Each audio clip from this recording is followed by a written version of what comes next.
Hello, Andy. This is Colin. I won't be able to get in tonight. I'm sweating like a pig. I'm sweating like a pig. Still David, still One Up Gaming, still episode 377 of the One Up Gaming podcast. So this is the part where we're going to go through the games being played this week. So I will say that the two games we've been playing for the last few months, EA Sports FC24, I've been playing that, the career mode, create your own little player. So I created myself, tried to model it on me as best as I could, which I'm rubbish at. And I started off as a wing back, and you start off quite really low, like level score sort of thing. I think I was about a 60, that kind of range. And as you play games, get better scores, get better passing abilities, get better. You actually do the grindy stuff where you actually select all your stats that you want to improve: speed, stamina, passing, shooting, tackling, heading, determinate, all that kind of malark. And I think my man's now up to like a level 73-ish, and I think I've gone into the next colour card. So it's good. It's a good little game. I've enjoyed playing this game. It is just FIFA. It's exactly the same, but just taking the branding out. It is just the next FIFA game. I will say we do have a FC24 code to give away. So all you need to do is subscribe to the YouTube channel and leave a comment on any of our videos. Make it a football-y comment just so we know that you're talking about the game. And then we'll look at giving this away in the first week of December. So EA Sports FC24 Xbox code. Leave a comment on any of our videos about football and subscribe to the YouTube channel, and then we will look at giving this away first week of December. Next game we played is Forza Motorsport. Now, I love a good realistic racing game, and when I say that, I mean I love the console version of a realistic racing game, which it looks real, but it's that underlining arcade sim. You know, it's got much more grip, much more like traction-y feel, motion, all that sort of stuff. And I think Forza nails it. It's got the great feel, the great look, and it's a great game to play. And I really am enjoying the new version of Forza Motorsport. So moving on to the other games played this week, and that is EA Sports UFC 5. Now, I will admit, when the 360 version of the Knockout Kings came out, was it Knockout Kings? Can't remember now. But the boxing game that came out on that, it looked stunningly good. It looked amazing. And then that slow-mo knockout punch that happened, it was so dramatic. It was so timeless with the game. It was just perfect. And I think the next set of games that came out with the boxing franchise, the Knockout Kings sort of games, I just feel as though that the impact of the punches kind of like got diminished as it went. Yes, the graphics looked better. Yes, it played better. Yes, it looked cleaner and all this. I just didn't have the fun as the old game. And unfortunately, I've got to say the same with the UFC 5. And I didn't even know they'd done this many UFC games, but it looks stunning. It plays really well. I love this sort of game. I've never been a big fan of when you get onto the mat and you're rolling around. You have to try and get on top of them and all that kind of stuff. But when you're on your feet, hitting, kicking, I love the gameplay. I love the feel of the game, and the graphics are simply stunning. It just suffers with that one problem of when you're hitting and kicking, it just doesn't have the same impact of what you assume when you're hitting a person. But other than that, it is a brilliant game. I really did have fun playing this. So next up, we have to talk about Sociable Soccer. Now, this is a game I've been excited about for about 4 years now, and I will admit I know John Hare, who was like one of the designers, and basically he's like one of the people who originated with Sensible Software, and So he's like known for Sensible Soccer, Cannon Fodder, Megalomania, those amazing games, like my childhood in a T. And well, you can see I've got a John Hare t-shirt on, I've got a cap which has got a John Hare signature on, and these are the things that we sell on our Etsy store or on our website. So just go to Etsy and search One Up Gaming, and we've got over 200 designs, and these are some of the designs we've got. But I will say this, Social Soccer 24, I played it a little bit when it came out as an exclusive on the Apple Arcade, and when I say a little bit, I played it on, I borrowed a girlfriend's iPad at the time, and I played it, and I really, really enjoyed it. And now that it's actually been done up onto the PC now, so the game is up on PC, and there will be Xbox, Switch, PS4, PS5, those sort of games coming.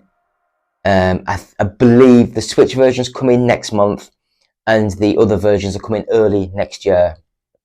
And I will say, I love how the game feels, the speed, the fluidity of the passing, the movement.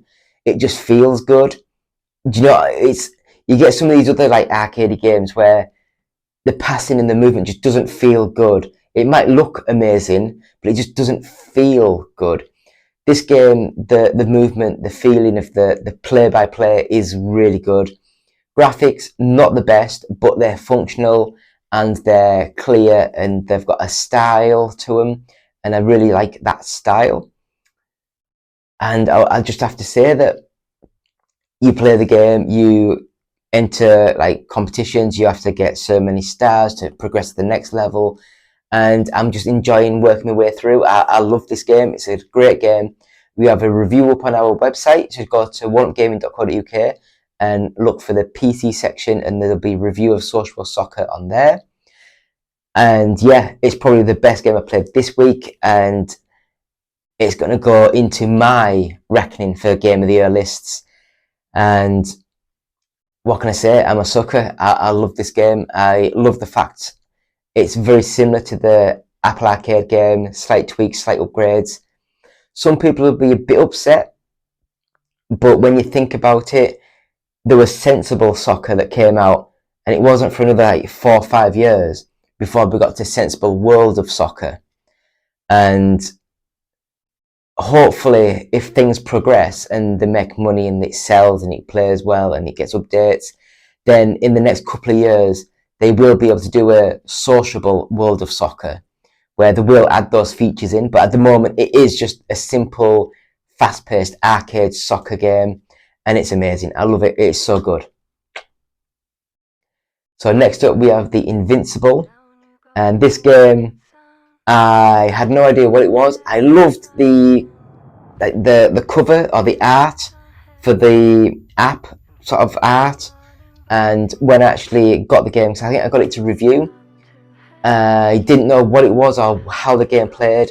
I quickly played it on the PC. I will be playing it through Boostroid, but when I played the game on PC, like my PC is a dinosaur of a PC. It will not even upgrade to Windows 11. That's how bad my PC is. And I was playing the game. It's a first-person, narrative-driven. You're marooned on a new world, new planet, and you have to try and figure out the mystery of what's happened. And I will say that it's amazing. I love this sort of game. Very much story focused, very much narrative, puzzle. It's just a really good little game. Unfortunately, I got about 20 minutes into the first playthrough and my PC decided to die and it just turned itself off, and unfortunately that was that. So I will be playing it through Boostroid and getting more info on that now, because Boostroid is a great service and it'll play on my old crappy PC. So we'll go into the next game. So the next game we played was Burn Fito. Now I do apologise if I'm getting the name wrong, but I really should have googled this before I thought of when I'm looking at the game name, what is springing to my mind, it looks like a 3DS Game Boy Advance style game in 3D, but it's got a very basic pixelated style to it. It looks like a Pokemon style graphics, like that sort of viewpoint. And you wake up, you have to go onto your computer or whatever, you have to go to the fridge and look at the tasks, do little tasks, go back to bed, next day do the same sort of thing, but then it adds more tasks to it. And it's like, go get the shovel and get the vegetables picked, go pick up the apples, put them in the basket. Then it says, introduce your friend to water or go for a swim or something like that. And it's such a creepy little game. Your friend's like a fire, it's like a little flame, and you go walk near the pond, and you take one step, then your little friend goes one step towards the pond. You take another step, he takes another step, and the guy's like, what are you doing? What are you doing? And you take another step, and he falls into the pond. And it's just so creepy how it's made, but I loved it. I love this sort of thing. Then you go into the sewers and you have to do more things there. And I was so captivated and gripped, and I had to do the next thing, the next day. And it is such a good little game. I really enjoyed this. It's weird, puzzle. It's like an Animal Crossing. It's like a Pokemon. It's just weird with a capital W. But it was good. I really, really enjoyed it. Fun little game. Highly recommend it. Great. Then the next game that we played this week was Nickelodeon. Try and say that again. Nickelodeon All-Star Brawl 2. Now, I can't even remember the first game, but this one, I've only really played the single player sort of like side of it, where you start off with SpongeBob SquarePants and there's Patrick. Patrick gets taken, the person's talking to SpongeBob saying if you want to save your friend you got to go through the portal. So you go through and you spawn in the arena with people to fight. I think Patrick's being mind controlled, so you have to defeat Patrick to get the mind control off. Then you and Patrick become playable characters and you move on. And then you start fighting other people. I've never been a big fan of this style of fighting game. I much prefer like the Street Fighter, the Tekken, the Virtua Fighter, those style of games where it's Twitch-based, button, skill-based games. I generally find in these sort of games, a lot of the time, yes, you can have skill, but a lot of the time, you twiddle buttons and thumbsticks and things, and random things happen. It looks amazing on screen, but it's just random gameplay that's happening. This game played well, it looked good. Sometimes the moves didn't work as well as I wanted when I was doing the moves, but it looks good. It's got all the sounds, it's got all the voice actors in, and the story was interesting enough to keep you going. And I'd ever guess the single player is where you go and you'll slowly unlock all the other characters as you go through the story. And it's a fun little game. It's a fun little platform beat 'em up, or whatever you want to call them. It's like Smash Brothers, that style of game. And for me, it's probably as good as Smash Brothers. It just might not have the kudos of all the Smash Brothers characters in there. So the next game we played was Dungeon 4. Or was it Dungeons 4? It might be Dungeons 4. I can't remember Dungeons 1, 2 or 3. This one, again, played on the Xbox. Again, got it sent to review. Been playing through the first sort of section, and I really enjoyed the game.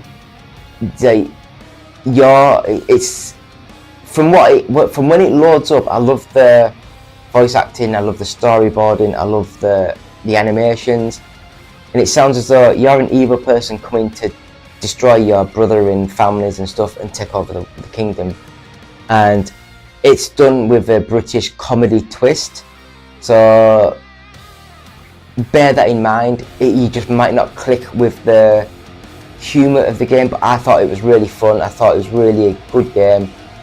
Very much similar to like the Diablo top-down action role-playing game style. It was just fun. I really enjoyed it. Graphically good, smooth. You walk up to an area, it like expands the view so you can see what's happening more. With the fog of war sort of like views and that. It was a fun game. I really enjoyed it. Really good little game. And then the next game we played, I mean, I'm going to get the names wrong again. Tio Ceda and Estigma. Now, I do apologise if I got the names wrong. It's like a budget release with 2 indie games built in. I think they were both like horror puzzle sort of games. One, it's like a Pac-Man style game, that sort of view and gameplay. You can only move up, down, left, right, and then you leave like a trail behind you, and you can't go back over the trail once you've gone through. Or you can go over it once, but then not back again. And you have to dodge things and do things, and that was quite fun. Then the next one was more of a platform game, but you can alter the gravity and things and go up on the walls and put blocks and things, leave like decoys there, and it's a 2D, very much pixelated sort of game. Looks amazing, played really well, both of them played really well. Maybe a little bit simple. I'm not sure how much the games were, but as a little collection, it is a fun little game, and I think it's a nice game. Buy them, let the developers know that you care, that sort of thing. So the next up was Beat 'em Up Archives, and this is, in brackets, Cubite Classics. And this is, I'm going to get it wrong, but I think it was 4. Was it 4? Was it? I can't remember, it might even be 2. But these were old, classic, arcade beat 'em ups, so like Final Fight, Double Dragon, that style of game, and very pixelated, fun games, nowhere near as good as Final Fight or the Turtles arcade games, those sort of games. But if you like beat 'em ups, it might be something that you might not have played before, and they've been remixed up a wee bit, added a bit more to them, save sort of stuff, all those bits to ease you into these sort of games. And they're not bad. They're not brilliant, but as a little collection, if it's not too expensive, then yes, they're fun, they're playable, they are what they are. Give it a go, see what you think of those games. And the last game we played this week was Art of Golf. Now, it's weird to talk about this game. It's played in the viewpoint of like the old Worms games. So 2D side on, and then you pull back the stick or the mouse pad I was using because it's on PC. So you pull back, you click and pull back, and then it creates like the arrow and the power where you're firing the ball. Imagine Angry Birds, that sort of style, pull the thing back and let go. And it is just a 2D mountainous sort of things with a little hole, and the ball starts with the little flag, and you have to try and get to the hole with as little shots as possible. Again, if this is a cheap game, I would recommend it. It's a fun game, gorgeous music, art's amazing, very, I would say, vector based because it is so clean and so clear. With the music very chilled, very sedate, it just makes it last amazing. And yeah, I would say it's a good little game. Art of Golf, fun game. So as always, we have daily videos. Like I say, as always, we haven't had any for a few weeks. I've been busy. But normally, on a Monday, we have the UK Top 40s charts. On a Tuesday, we have the Boostroid videos. On the Wednesday, we have the Which is Best. On the Thursday, we have the retro-inspired videos. On the Friday, we have the podcast. On the Saturday, we have the games played this week. And on the Sunday, we have the roundup of the weekly news. So it's normally gaming and entertainment news. So that is what we do on the podcast. That is what we do each day on the YouTube channel. Please subscribe, like, all that good stuff. Remember, EA Sports FC24 available on the Xbox. Leave a comment of any football topic you want, and subscribe to the channel for a chance to win that game. And we'll be giving it away the first week of December. So about a week and a half, 2 weeks, that type. Get in there.